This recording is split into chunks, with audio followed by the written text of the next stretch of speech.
If you are new to band training or resistance band training, you might find this video helpful. Just a few tips to try and decide what you want to use and how you can use them. So there are 3 different types of bands on the market that you can get. You've got the Mediband, which is like a really light, almost rehab style band. You have a flat rubber band, sometimes called a super band. And then you have a resistance, more of a tubular kind of band. And these will often come with handles that you can purchase to put onto the end of them.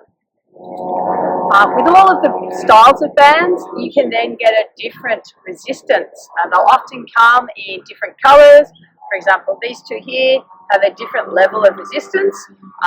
These flat bands, you'll see come in different widths, and they offer different levels of resistance.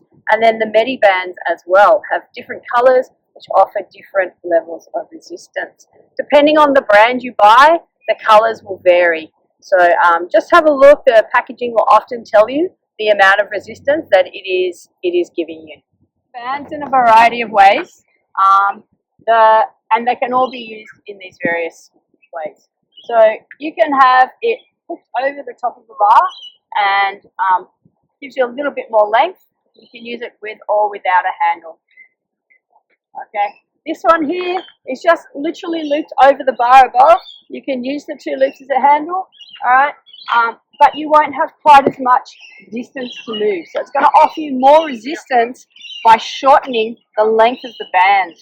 Okay, you can choose the amount of resistance you have on a band purely by the way you tie it up. So you don't necessarily need lots and lots and lots of different bands. A couple will probably get you what you need. So the longer your band is, okay, the less resistance you have. You can walk further away, all right, to increase the resistance. The closer you move and the less tension is on the band, the less resistance you have. Okay.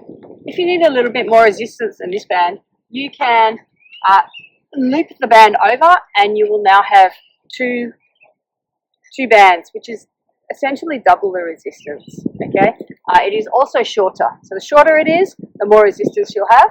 Okay, double it over, double the resistance. If you're using the band around your feet, you can change the resistance in a number of ways. The closer your feet are together, all right, the less resistance you'll have. The more band that is taken up by your feet, the greater resistance there'll be with the remaining band. If you still need more of a challenge, all you need to do is take your hands down the band and leave the band in the middle loose. Okay.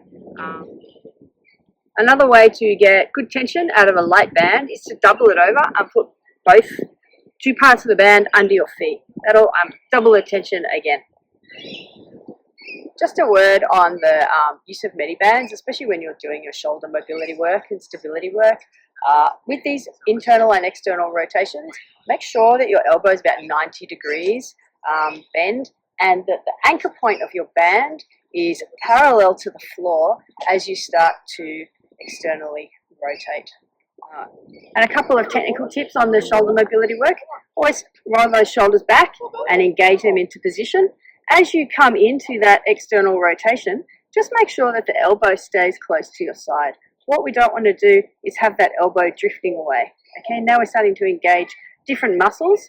We're really trying to focus on strengthening those smaller muscles within that shoulder joint.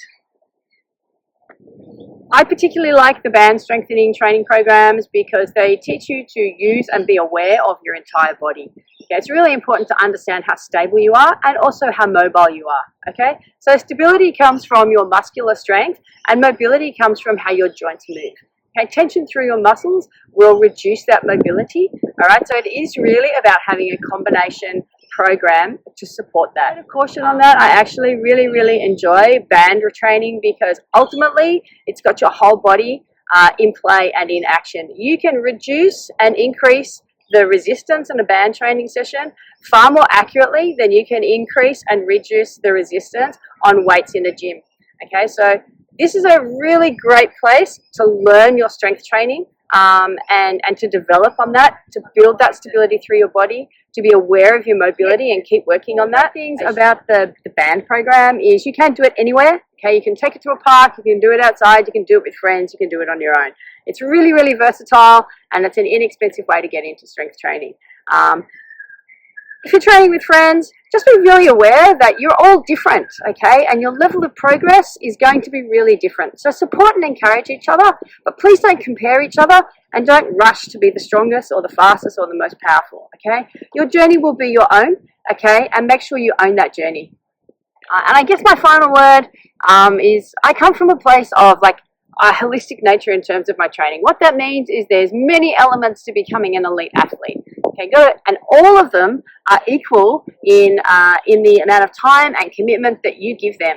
Okay, so as much as you invest in your strength training, you need to invest just as hard in your water training, okay, as in your rest and recovery.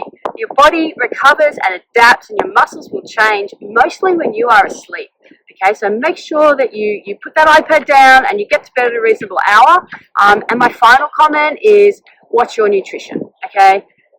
Real food is good food. As best as possible, stick with the real food, all right? Make sure your nutrition is good and seek some professional advice on what might be right for you.